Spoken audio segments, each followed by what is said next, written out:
You're watching Moments with Jill Walker. Today I'm talking about the subject of revival. I love the word revival. Don't you? Years ago, God had me start a church and we named it the Gospel Chapel.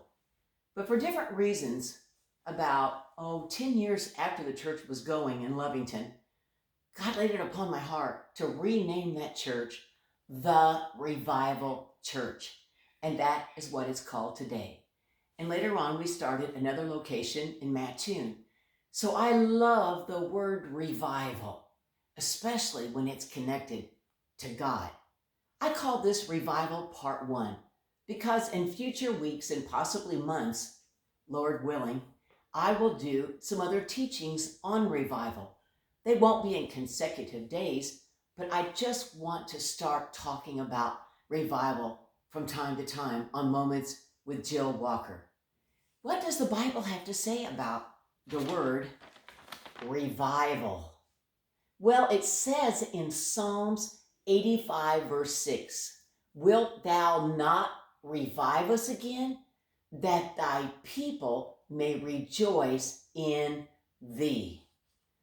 Revival has a lot of meanings to a lot of people. If I would take a poll and say, what do you think of when I say the word revival? You would have a different meaning than maybe somebody else sitting right next to you. It also talks about revival by saying the word revive in the book of Habakkuk. And it's in Habakkuk chapter 3, verse 2. "O Lord, revive thy work in the midst of the years." We need revival, especially in America, but all around the world. Psalms 51 verse 12 says, "Restore unto me the joy of thy salvation, and uphold me with thy free spirit." I looked up the word revival, and the original Latin meaning of the word revival says R-E-V-I-V-E-R-E.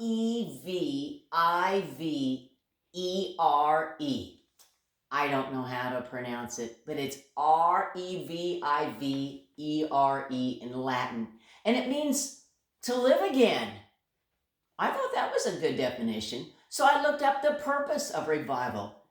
And there's probably several definitions to that, but one of them I found says to inspire active members of a church body to gain new converts. I thought that was good too. Revival. What do you think of when you hear the word or see the word revival? Well, revival begins with a Christian, and then it carries over to the unsaved. When I hear the word revival, I think about Christians who maybe at that time in their life walking with God, they need to be stirred up like they were when they once found Jesus and became born again. I'm mainly talking to Christians today.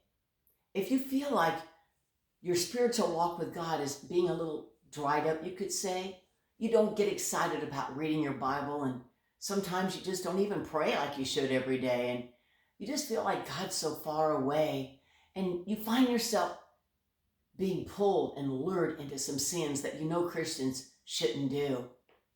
You need revival. But I'm not just picking on you.